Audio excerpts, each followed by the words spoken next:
Hola, bienvenidos a la siguiente sesión. Esta es la sesión 1.6 Software SIG e Interfaz Quantum GIS.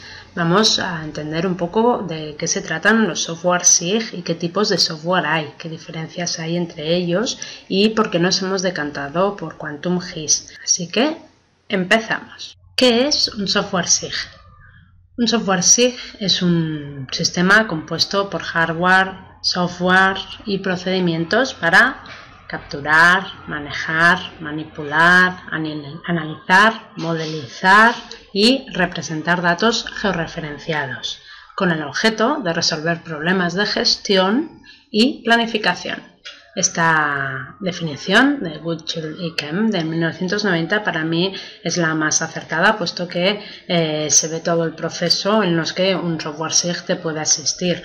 Otra imagen que vale más que 1000 palabras es la que utiliza Esri habitualmente en la explicación de qué es un SIG, y vemos las tres grandes patas de los SIG, que son por un lado las geodatabase, que son las bases de datos en las que se almacena datos geográficos de manera estandarizada y con las que podemos interactuar unas con las otras. Tenemos los geoprocesados, que son todas aquellas operaciones lógicas que nos permiten obtener datos a raíz de los primeros datos ingresados, ¿no? Sea por adición, sea por superposición, sea por exclusión, sea por cualquier otro tipo de operación de geoprocesado que podamos hacer. Y finalmente tenemos la geovisualización, que viene a ser los mapas resultados, los mapas en los que visualizamos los resultados obtenidos, porque al fin y al cabo los sistemas de información geográfica no son más que una herramienta para obtener resultados, no son un resultado en sí mismos. ¿Qué tipos de software SIG existen? Así como inicialmente, cuando empezó todo esto de los SIG, a finales del siglo XX, solo existían los SIG de escritorio, actualmente hemos ido evolucionando mucho y en distintas ramas, pero la gran mayoría de ellas están relacionadas con la eclosión de Internet y con el fenómeno Big Data, que es la generación por parte de dispositivos móviles de gran cantidad de datos con componente geográfico. Principales software SIG en el mercado. Básicamente hemos hecho dos agrupaciones, que son los propietarios y los libres. Softwares propietarios tenemos ArcGIS, que es digamos el precursor de todo esto, Geomedia, Autodesk Map de la familia AutoCAD y MapInfo. De los libres tenemos dos grandes agrupaciones que se han realizado en los últimos años. Por un lado, Quantum GIS, que es con el que vamos a trabajar, que era especialmente bueno en vectorial, se ha juntado con GRASS, que es un software especialmente bueno en raster. GVSIG, que es un software especialmente bueno en vectorial, también se ha juntado con otro software especialmente bueno en raster, que es Sextante. De todos modos, Quantum GIS también puede tener la librería de Sextante, de modo que al final, al ser piezas de software libre, siempre también podemos interactuar entre ellas y generar conexiones. ¿Por qué Quantum GIS y no otro? Bueno, existen múltiples razones para escoger un software en lugar de otro. Vaya por delante que todos son muy buenos y todos tienen sus ventajas y sus inconvenientes. Aún así, nosotros nos hemos decidido por QGIS porque es el que se está convirtiendo en la referencia de los GIS open source, como vemos en este análisis de tendencias de Google. Existen otros como GVSIG, que han tenido mucha presencia, pero Quantum GIS tiene una interfaz más moderna, es más ágil, está más en connivencia con todo lo que es tecnologías online y todo lo que implica datos LIDAR también, datos 3D, de manera que hemos decidido hacer esta clase, estas prácticas con Quantum GIS. motivos más concretos los encontraréis en la URL que os he dejado del blog de MappingGIS, en el que relata desde la comunidad de desarrolladores hasta la gran cantidad de plugins, de complementos que tienen que incrementan las funcionalidades del software. También tiene el módulo de scripting, tiene integración con otros software GIS, tiene herramientas para trabajar 3D, topología y LiDAR. También tiene un GQS Browser, que vendría a ser un ArcCatalog o un archivador de datos GIS.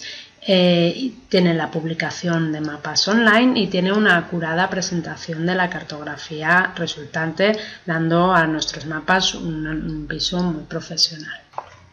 Bien, estamos en la interfaz QGIS. Esto es lo que veréis cuando abráis el programa una vez instalado. El archivo que tenemos cargado es el archivo relativo al mundo. Si no tenemos ningún archivo cargado, lo que vamos a ver es simplemente la interfaz del software. Este software, como veis, tiene muchos iconos para expresar las herramientas, de modo que poco a poco nos iremos familiarizando con ellos. De todos modos, mientras no estemos familiarizados, siempre podemos o pasar lentamente con el cursor para ver cuál es el título del icono, de la herramienta, o bien ayudarnos de la ayuda, donde tenemos el interrogante con el cursor y al clicar sobre ese icono nos explicará qué es lo que hace. Eso nos va a ir muy bien hasta que no adoptemos más ligereza. En cuanto a lo que son las GeoToolbox o las cajas de herramientas, tenemos arriba, en el menú de arriba, las grandes familias del proyecto, abrir, cerrar proyecto, guardar, etcétera, más de administración. Tenemos la parte de edición, que es la que activaremos cuando queramos editar tanto gráficamente, es decir, modificar la forma que tienen los objetos, como en la tabla de atributos alfanumérica, es decir, añadir más información o quitarla o modificarla. Tenemos el apartado de ver, tenemos el apartado de capa, que será todas las gestiones de poner capas, quitar capas, jugar con las capas. Tenemos la configuración, que será para poder ponernos el software más a nuestra medida y que cuando se seleccionen las cosas, si preferimos rojo o amarillo, poderlo especificar.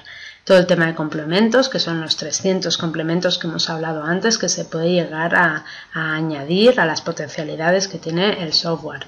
Vectorial será todo lo relativo a análisis vectorial, que son este tipo de datos como el que vemos en la gráfica. También tenemos todo el menú de raster, que serían todos los geoprocesados seleccionados de raster. Todo el tema de base de datos, que será cómo gestionar las bases de datos geográficas, que son una de las 3 patas que hablábamos del GIS. Web es toda la interconectividad con el mundo Internet, ya sea como servidor de mapas o como conexión directa. El procesado, que será los geoprocesados que hemos ido hablando, y la ayuda, que os recomiendo encarecidamente que acudáis a ella sin complejos porque va a ser nuestro mejor amigo. Luego podéis ver manuales en la barra lateral superior, en la barra lateral izquierda, en la barra superior. Podemos poner o quitar los iconos que queramos en función de los que utilicemos más. Si nos sobran, los quitamos. Si queremos unos que utilizamos mucho, los ponemos. Y tenemos la ventana de explorador, que es muy útil para ir a buscar los archivos en los directorios que los tenemos. Tenemos el Table of Contents, que sería el TOC en otros softwares, aquí se llama capas, y en este caso tenemos un enrutador abierto para encontrar la ruta más corta de un punto al otro. No tiene por qué estar abierto, podríamos tenerlo o no. También podemos tener la tabla de atributos integrada en la interfaz, de manera que aparte de ver no solo las gráficas de lo que tenemos, la imagen gráfica, sino también toda la información alfanumérica.